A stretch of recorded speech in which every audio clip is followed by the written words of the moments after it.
Hi friends, welcome to my channel. అందరు ఎలా ఉన్నారు? మీరందరూ బాగుండాలని నేను మనస్ఫూర్తిగా కోరుకుంటున్నాను. ఈరోజు వీడియో ఏంటి అంటే కాశీ గురించి తెలుసుకుందాం. కాశీ ఎందుకు మన జీవితంలో అంత ప్రాముఖ్యత చెందింది? అసలు కాశీకి వెళ్ళాలని మన జీవితంలో ఒక్కసారైనా పెద్దలు చెప్తూ ఉంటారు, కాశీకి వెళ్ళి రావాలి అని చెప్పేసి. సో ఎందుకు, ఏంటి, ఏమి అనేది ఈరోజు ఈ వీడియోలో మనం తెలుసుకుందాం. కాశీ విశ్వనాథ ఆలయం శివునికి అంకితం చేయబడిన హిందూ దేవాలయం. ఇది భారతదేశంలోని ఉత్తరప్రదేశ్లోని వారణాసిలో ఉంది. ఈ ఆలయం హిందూ పుణ్యక్షేత్రం మరియు 12 జ్యోతిర్లింగ క్షేత్రాలలో ఒకటి. ఈ ఆలయం పవిత్ర గంగా నది ఒడ్డున ఉన్నది. సో అది వారణాసిలో ఉంది. పవిత్ర గంగా నది ఒడ్డున ఉన్న వారణాసి హిందూ నగరాలలో అత్యంత పవిత్రమైనదిగా పరిగణించబడుతుంది. కాశీ విశ్వనాథ ఆలయం హిందూ మతంలో అత్యంత ముఖ్యమైన ప్రార్థనా స్థలాలలో ఒకటిగా విస్తృతంగా గుర్తించబడింది. ఎందుకంటే ఇది శివ విశ్వేశ్వర లేదా విశ్వనాథ జ్యోతిర్లింగాన్ని కలిగి ఉంది. అంతేకాకుండా ఆలయ సందర్శన మరియు గంగా స్నానం మోక్ష మార్గంలో ఒకరిని నడిపించే అనేక పద్ధతులలో ఇది ఒకటి. అందువల్ల ప్రపంచం నలుమూలల నుండి హిందువులు తమ జీవిత కాలంలో ఒక్కసారైనా ఈ ప్రదేశాన్ని సందర్శించాలి అని చాలా మంది ప్రయత్నిస్తుంటారు. అంతేకాకుండా ఈ ఆలయానికి తీర్థయాత్ర చేసిన తరువాత కనీసం మనం ఒక కోరికైనా వదులుకోవాలనే సాంప్రదాయం కూడా ఉంది. అదేవిధంగా తీర్థయాత్రలో దక్షిణ భారతదేశంలోని తమిళనాడులో రామేశ్వరం ఉందండి. ఉన్న ఆలయాన్ని సందర్శించడం కూడా ఒకటి ఉంటుంది. సో దీనికోసం ప్రజలు ఏం చేస్తారంటే గంగా నీటి నమూనాలను కూడా తీసుకుంటారనమాట. అక్కడ ప్రార్థనలు చేసి ఆ గుడి దగ్గర నుంచి ఇసుక కానీ నీటిని కానీ తీసుకొచ్చి కాశీలో కలపాలనేది ఒకటి ఉంది. ఈ ఆలయం పవిత్ర గంగా నదికి పశ్చిమ ఒడ్డున ఉంది మరియు శివాలయాలలో అత్యంత పవిత్రమైన 12 జ్యోతిర్లింగాలలో ఒకటి. ఇక్కడి ప్రధాన దేవతను విశ్వనాథ్ లేదా విశ్వేశ్వర అనే పేరుతో పిలుస్తారు. అంటే విశ్వానికి పాలకుడు అనే అర్థం. అంతేకాకుండా 3005 సంవత్సరాల డాక్యుమెంట్ చరిత్ర కలిగిన ప్రపంచంలోనే అత్యంత పురాతనమైన నగరంగా చెప్పుకునే ఆలయ పట్టణాన్ని కాశీ అని కూడా పిలుస్తారు. అందుకే ఈ ఆలయాన్ని కాశీ విశ్వనాథ ఆలయం అని కూడా పిలుస్తారు.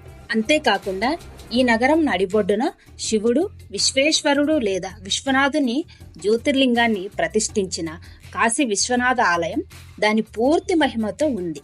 మాయ బంధాల నుండి మరియు ప్రపంచంలోని విడదీయరాని చిక్కుల నుండి విముక్తిని అందించే ఈ జ్యోతిర్లింగ దర్శనం ద్వారా ఆశీర్వాదం మరియు ఆధ్యాత్మిక శాంతిని పొందేందుకు లక్షలాది మంది భక్తులు భారతదేశంలోని ప్రజలు వస్తూ ఉంటారు. కాశీ అనగానే అందరికీ గుర్తొచ్చేది మొట్టమొదటిగా పవిత్ర గంగా నది పడవ, ప్రయాణ ఘాట్లు, మెట్లపై కూర్చున్న సన్యాసులు, అడ్డనామాలు, ఇరుకు గల్లీలు, శంఖనాదాలు, శివనామ స్మరణలు. కాశీని గనుక 7 పాయలుగా విభజిస్తే అందులోని నడిమధ్య పాయని మణికర్ణిక ఘాట్ అని చెప్తారు. అందుకే నిత్యం ఇక్కడ నిప్పు వెలుగుతూనే ఉంటుంది. అదేవిధంగా కాశీని మహాశ్మశానం అని కూడా అంటారని ఇంతమందికి తెలుసు? పురాణాలు, వేదాలు చెప్పినట్టుగా ఫస్ట్ కాశీ విశ్వనాథుని మీరు కనుక దర్శించుకోవాలి అని అనుకుంటే ఫస్ట్ మనం గంగా స్నానం చేయాల్సి ఉంటుంది. గంగా స్నానం చేసిన తర్వాత తెల్లవారుజామున 80 ఘాట్లో జరిగే గంగా హారతి ఉంటుంది. అది చాలా అంటే చాలా బాగుంటుంది.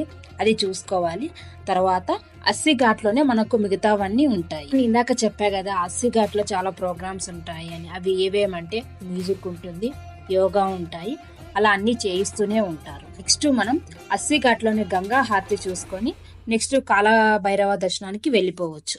అయితే కాలభైరవ దర్శనానికి ఎంత తొందరగా సాధ్యమైతే అంత తొందరగా వెళ్ళిపోవాలి. ఎందుకంటే ఆలస్యం అయ్యే కొద్దీ రష్ ఎక్కువగా పెరిగిపోతూ ఉంటుంది అండ్ లైన్స్ లో నిల్చోవాల్సి కూడా వస్తుంది. కాలభైరవుడు కాశీ క్షేత్ర పాలకుడు. ఎన్నో జన్మల పుణ్యం ఉంటే తప్ప క్షేత్ర పాలకుడైన భైరవుడు ఆ జీవిని కాశీలోకి అనుమతించాడని చెప్తారు. కాశీలోకి ప్రవేశించిన ఆ జీవి యొక్క చిట్టాన్ని కాలభైరవుడి దగ్గరికి వస్తుందని డిండి గణపతి కాలభైరవుడు దాన్ని పరిశీలించి యమయాతన కంటే 32 ఎక్కువ అధిక శిక్షణ ఇస్తారని, ఆ తర్వాత మరో జన్మ లేకుండా ముక్తి చేస్తారని, ముక్తి మార్గాన్ని మనకు ప్రసాదిస్తారని. కాబట్టి కాశీలో కాలభైరవ దర్శనం తర్వాత పూజారులు వీపుపై కర్రతో కొడతారు. దీనివల్ల దర్శించిన వారు కాశీ దాటి వెళ్ళిపోయిన ఎటువంటి పాపాలు అంటుకోకుండా నల్లగా రక్షణగా నల్ల కాశీ దారాన్ని కడతారు. అంతేకాకుండా చిన్నపిల్లలు ఉన్నవారు కాశీలో ఈ కాల భైరవుడి బొట్టు నల్లదారం కట్టుకుంటే వారికి ఎటువంటి దృష్టి తగలదు. నెక్స్ట్ మనం గంగా హారతి గురించి మాట్లాడుకుందాము. సో ఇక్కడ చూడండి, మీరు గంగా హారతి అనేది జరుగుతుంది. సో ఇది చూడాలంటే మన జీవితంలో చాలా అదృష్టం ఉండాలి. అసలు కాశీకి వెళ్ళాలంటేనే కాలభైరవుడు ఆజ్ఞ లేనిదే మనం కాశీకి వెళ్ళలేము. సో కన్నుల పండగ ఉంటుంది ఇక్కడ. ఒకవేళ మీరు గంగా హారతిని చూడాలనుకుంటే దశ్వమేధ ఘాట్ లేదా అస్థి ఘాట్ నుంచి చూడండి, చాలా బాగుంటుంది. అయితే ఈవినింగ్ పూట చాలా చల్లగా ఉంటుంది కాబట్టి చిన్నపిల్లలు కానీ లేకపోతే వయసు పైబడిన వాళ్ళు మాత్రం స్వెటర్ని వేసుకోవాలి. ఎందుకంటే గంగా హారతి కంప్లీట్గా 1 అవర్ ఉంటుంది. అండ్ అంతేకాకుండా గంగా హారతి మనకు ఎండాకాలంలో అయితే 6-6:30 స్టార్ట్ అయిపోతుంది. చలికాలం అయితే సంధ్యావేళ ఏ టైంలో స్టార్ట్ అవుతుందో సో ఆ టైంలో గంగా హారతి వచ్చి మనకు సూర్యుడు అస్తమించిన టైంని బట్టి వీళ్ళు గంగా హారతి ఇవ్వడం అనేది జరుగుతుంది. ఇంకా గంగా హారతిని ఒకవేళ కూర్చొని చూడాలి అనుకుంటే దశ్వమేధ ఘాట్లో మీకు టికెట్స్ తీసుకోవాల్సి ఉంటుంది. ఆ టికెట్స్ తీసుకుంటే ఏంటంటే డైరెక్ట్ హారతి చేసే వాళ్ళ వెనకాలే మిమ్మల్ని కూర్చోబెడతారు. ఇదేంటంటే చాలా మంది సెలబ్రిటీస్ అందరూ ఇక్కడికి వచ్చి కూర్చొని చూస్తూ ఉంటారు. టికెట్ బుకింగ్ చేసుకున్న వాళ్ళ వెనకాలే కొన్ని ప్లాస్టిక్ చైర్స్ కూడా వేస్తారు. మీరు ముందే 4:30 కల్లా వచ్చి ఆ ప్లాస్టిక్ చైర్లో కూర్చోవడానికి మీరేం టికెట్ తీసుకోవాల్సిన అవసరం అయితే ఉండదు. ఎందుకంటే మనం ఎంత ముందరకు వస్తే అంత తొందరగా అక్కడ కూర్చొని చూడొచ్చు. అని లేదు కొంచెం లేట్ అయిందనుకో కంగారు పడాల్సిన అవసరం లేదు. అక్కడ కార్పెట్ కూడా వేస్తారు. సో అక్కడ కూర్చొనైనా మనం ప్రశాంతంగా, మెట్ల పైన కూర్చొనైనా కూడా మనం ప్రశాంతంగా గంగా హారతిని చూడొచ్చు. ఇక్కడ గంగా హారతి అయితే చాలా పీస్ఫుల్గా ప్లెజెంట్గా ఉంటుందండి. కాబట్టి కాశీకి వెళ్ళిన ప్రతి ఒక్కరూ ఈ గంగా హారతిని మాత్రం మిస్ అవ్వకండి. అండ్ ఇక్కడ చూడండి, గంగా హారతి ఇస్తుంటే ఎంత కన్నుల పండగ ఉంది కదా. అసలు ఈ అద్భుతమైన దృశ్యాన్ని చూడడానికి మన 2 కళ్ళు అస్సలు చాలా అన్నమాట. సో ఎప్పుడైనా మీరు వెళ్ళినప్పుడు కాశీకి ముఖ్యంగా చేయవలసిన పని ఏంటంటే ఈ గంగా హారతిని చూడడం. గంగా హారతిని అయితే ఎవ్వరు మిస్ అవ్వద్దండి.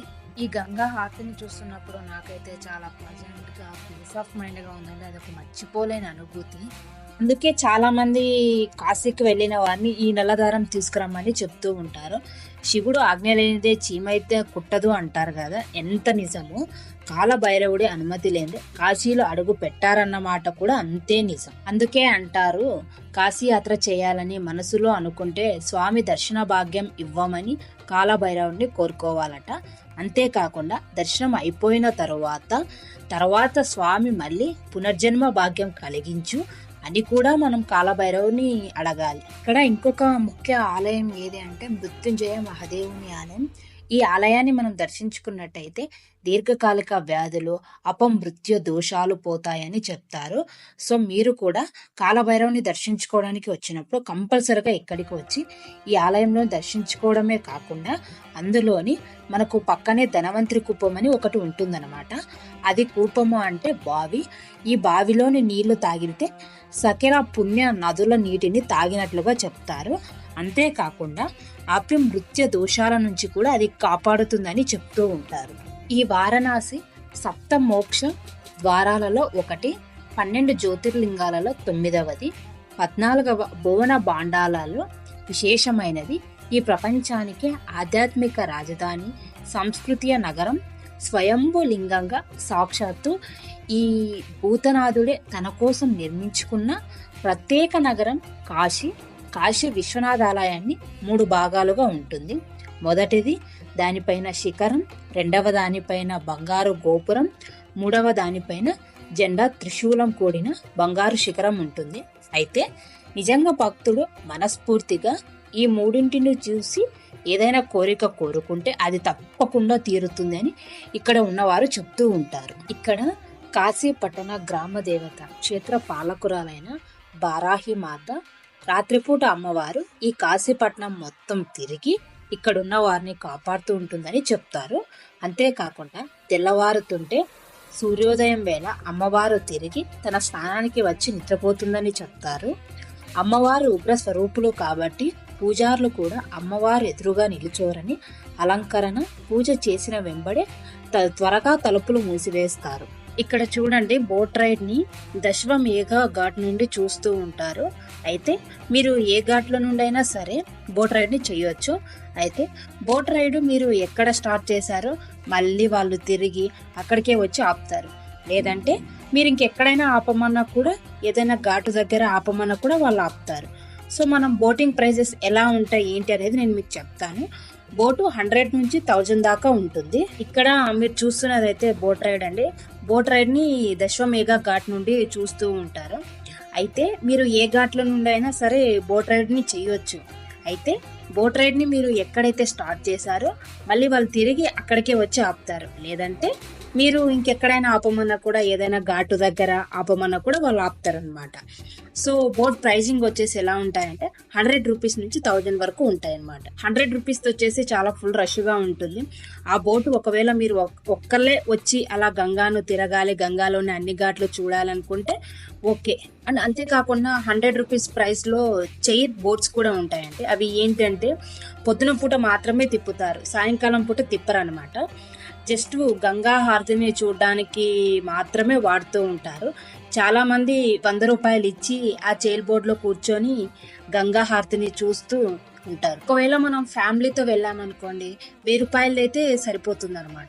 1000 రూపాయల బోట్ ఎలా అంటే, ఈ బోట్ రైడ్స్నే కాకుండా క్రూజ్ లో కూడా రైడ్ ని చేయొచ్చు. అయితే అలాగా అల్కనంద క్రూజ్, ఇలానే రకరకాల క్రూజులు ఉంటాయి అన్నమాట. ఇవి డైరెక్ట్ గానే బుక్ చేసుకోవచ్చు, లేదా ఆస్తి ఘాట్ లోనైనా మనం వెళ్ళి బుక్ చేసుకోవచ్చు. అండ్ క్రూజ్ లో కూడా మనం గంగా హారతిని కూడా చూడొచ్చు అనమాట. బోట్ రైడ్ గురించి మాట్లాడినప్పుడు మనం అయితే కాశీ యాత్ర అంతా ముగించుకొని ఇంటికి వెళ్ళిన తర్వాత మనం ఈ బోట్ రైడ్ ని మాత్రం కొన్ని మర్చిపోలేం. అండ్ ఇదే అండి కాశీ గురించి. సో మీకు ఎలా అనిపించింది? మీరు ఎవరైనా వెళ్ళారా? కింద కామెంట్ చేయండి. Thanks for watching this video.